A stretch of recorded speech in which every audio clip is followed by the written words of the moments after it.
Olá, estamos aqui mais uma vez para lermos juntos o Evangelho de João. Nos dedicaremos a olhar mais de perto a leitura dos capítulos 19 e 20 de João. Quando nós chegamos a este ponto, a gente percebe que João já está se dando por satisfeito no propósito que ele tem de evidenciar que Jesus é o Cristo. Esse é o objetivo do seu evangelho. E aqui ele caminha para algumas afirmações que mostram principalmente Jesus cumprindo as Escrituras. Então cada passo que ele vai dar agora, ele vai fazer também uma remetida, como fazia Mateus, a algo que foi dito lá no Antigo Testamento e que coloca então de maneira muito clara que Jesus é o Messias, aquele que cumpre as profecias do Antigo Testamento. A primeira já de cara que ele vai colocar é que Jesus, ele foi julgado de maneira injusta. E o profeta Isaías diz, por julgamento, por juízo opressor, ele foi tirado dentre dos viventes. O julgamento de Pilatos tem inúmeros elementos de ilegalidade. Pilatos está agindo aqui não como um juiz, que busca a verdade, que busca a justiça. Ele age politicamente e ele faz manobras. Então, quando ele vê que não consegue aplacar a ira dos judeus, ele manda açoitar Jesus. Então, sem uma condenação clara, ele submete Jesus ao flagelamento. Então, quando você vê essa situação, a gente percebe aqui que tanto da parte dos judeus como também da parte de Pilatos havia um jogo de poder e Jesus, para eles, era tão somente, na opinião de Pilatos, um judeu amotinado que precisava ser eliminado. E para os judeus, Jesus era uma pessoa extremamente perigosa que precisava sim ser tirado do caminho. Só ser açoitado não era suficiente, eles pedem a crucificação. E por fim, quando eles colocam Pilatos numa situação delicada, dizendo, olha, se você libera este homem, você não é amigo de César, Pilatos percebe que ele só tem a perder ao absolver Jesus. Ele não tem elemento suficiente para condenar, mas ele percebe que absolver seria politicamente um equívoco para ele. Ele teria problemas com os judeus e também problemas com o próprio César. Então, ele ordena que Jesus seja flagelado. A flagelação romana era uma coisa horrenda. A pessoa que passava por esses açoites, ela sofria coisas terríveis, porque os açoites eram feitos para causar dor, extremo sofrimento nessas pessoas. E Jesus passa por esse processo. Isto é sexta-feira pela manhã.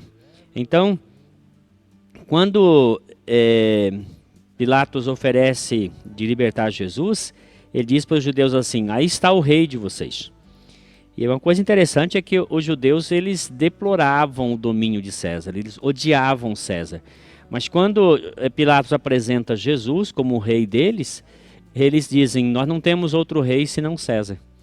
Você vê aqui a incoerência tremenda quando eles se posicionam em relação a Jesus ou César. Eles escolheram César. 40 anos depois, é exatamente o imperador romano que manda destruir Jerusalém. Então, a crucificação, ela não é uma invenção romana, foram os assírios que inventaram a crucificação. Era uma exposição vergonhosa, os sofrimentos do crucificado são indescritíveis. Muitos crucificados morriam rapidamente, como foi o caso de Jesus, porque associou-se não somente à crucificação, mas à flagelação anterior. E havia casos de pessoas que ficavam 3, 4 dias pendurados na cruz. E quando uma pessoa era condenada à crucificação, eles tinham o costume de, num ato de misericórdia, às vezes quebrar as pernas do crucificado para ele morrer por asfixia. Essa era uma espécie de manifestação de misericórdia. Vocês vão ver que para Jesus não aconteceu isso, não houve necessidade. O Império Romano reservava a crucificação para escravos, latrocidas e amotinadores, pessoas que provocavam motins. Então Jesus não se encaixa em nenhum desses requisitos. No entanto, ele é assim mesmo condenado. Quando Pilatos escreve aquela frase em cima da cruz de Jesus, os judeus invocaram porque quando você junta as palavras que Pilatos colocou em hebraico, forma o tetragrama, que é aquela afirmação de Deus em relação a si mesmo para Moisés, dizendo: eu sou o que sou. Quando Maria está ali aos pés da cruz e Jesus coloca ela sob a tutela de João, ali Jesus cumpre mais uma vez o 5º mandamento, honrando o pai e a mãe, né? E João era possivelmente um primo de Jesus. João assume a guarda de Maria e, segundo a tradição, João leva Maria para Éfeso e Maria morre em Éfeso, sob os cuidados de João. É assim que a tradição nos ensina. João não fala muito do que Jesus disse na cruz. Ele reserva o momento em que Jesus diz: está consumado. E essa é uma palavra técnica que indica: está pago, finalizado, completado, não há mais nada a fazer. Indo mais à frente, quando a gente encontra o finalzinho já da crucificação, no capítulo 19 ainda, João presta atenção nos cumprimentos das profecias. Nenhum osso dele foi quebrado, segundo a própria prescrição do sacerdote. Jesus tem o seu lado furado. Eles furaram da direita para a esquerda, atingindo seu coração, e assim lembrando a profecia do profeta Zacarias, que falava sobre isso. A presença de água e sangue indica que Jesus verdadeiramente morreu. É um atestado de que realmente a morte já estava realizada na sua vida. Ali já havia finalizado. Jesus foi crucificado por volta de 12:00, às 3 da tarde, mais ou menos, ele morre. E a retirada do seu corpo ocorreu aí mais ou menos umas 5 da tarde. Foi algo muito rápido, porque eles precisavam fazer todo um ritual de preparação de sepultamento. E o que aconteceu? Eles não puderam fazer isso. Eles tiveram que fazer às pressas, e assim José de Arimateia e Nicodemos colocaram Jesus no sepulcro do José de Arimateia sem os devidos preparos, razão porque as mulheres irão no dia seguinte terminar, no domingo, terminar o procedimento. Esse incidente de ser sepultado no sepulcro de José de Arimateia cumpre Isaías 53:9, que diz que foi designado a ele um túmulo qualquer, mas ele foi sepultado entre os ricos. E assim aconteceu o cumprimento da profecia. O capítulo 20 é o capítulo da ressurreição. Logo no início, Maria Madalena aparece e pelo jeito ela entra, não vê ninguém e sai. E ao voltar, ela fala para os discípulos. E nós encontramos Pedro e João indo ao sepulcro. E João chega primeiro, possivelmente por ser mais jovem, ter um maior vigor físico. E quando ele chega, ele vê o que estava acontecendo ali, fica convencido de que Jesus ressuscitou. Depois então Pedro vem, vê o lenço dobradinho, certinho ali, e eles então creem que Jesus Cristo ressuscitou. No entanto, mais adiante nós temos o encontro de Jesus com Maria, e Maria Madalena ela não tinha entendido ainda. Apesar dos anjos ter dito para ela que Jesus havia ressuscitado, aquilo não fazia muito sentido para ela. E quando ela encontra Jesus ressurreto, ela pensa que Jesus é o jardineiro, a pessoa que toma conta ali do local, do horto, né? Então isso mostra claramente que ela não tinha entendido ainda. E como é que ela reconheceu Jesus? Possivelmente, Jesus tinha uma forma carinhosa de chamá-la. Talvez chamando-a de uma maneira mais específica por seu nome, e ela então atende e imediatamente ela reconhece que Jesus ressuscitou e sai então proclamando que ele havia ressuscitado dentre os mortos. Jesus aparece naquele mesmo dia, naquele mesmo domingo, no final da tarde possivelmente, aos discípulos. Eles estavam numa casa, fechados, trancados ali. Jesus simplesmente surge ali.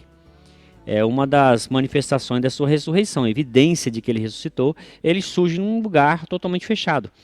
E aí, quando surge ali, ele mostra aos discípulos evidências, suas mãos furadas, o seu lado, e os discípulos então creem que Jesus ressuscitou.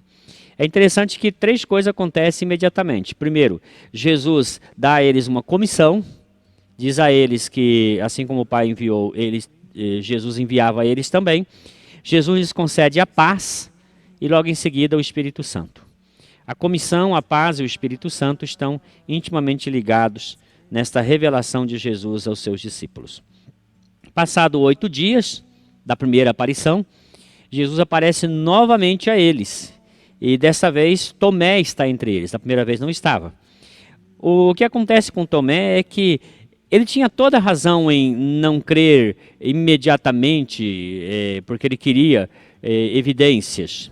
Mas o que acontece é que os discípulos testemunharam, e mesmo com o testemunho dos discípulos, ele não creu, não quis crer. Então Jesus repreende a atitude dele, a atitude de descrença, de incredulidade diante do testemunho dos discípulos. E nós recebemos o testemunho dos discípulos e cremos. Aí Jesus diz, bem-aventurado aqueles que creem sem ver. Tomé acabou, porque teve essa atitude repreensível, tendo que ver, tocar, sentir ali que Jesus Cristo havia ressuscitado. Mais uma vez as evidências demonstradas, Tomé então, de fato, reconhece que Jesus havia ressuscitado. Agora nós temos os 2 últimos versículos de João. Esses versículos são extremamente importantes para entender todo o Evangelho. E João diz assim, na verdade Jesus fez diante dos discípulos muitos outros sinais que não estão escritos neste livro. É evidente que isso aqui é simplesmente um relato seletivo. E João fez isso mais ainda do que os demais evangelistas. E ele termina, essas coisas que eu registrei aqui têm um objetivo, para que vocês creiam que Jesus é o Cristo e crendo nele vocês tenham vida eterna. Então, é exatamente isso. João escreve esse evangelho por volta do ano 80, os discípulos já haviam morrido, todos eles. E João então agora está dizendo, olha, a essência é essa aqui, creiam que Jesus é o Cristo e vocês crendo nisto terão vida eterna. Deus os abençoe.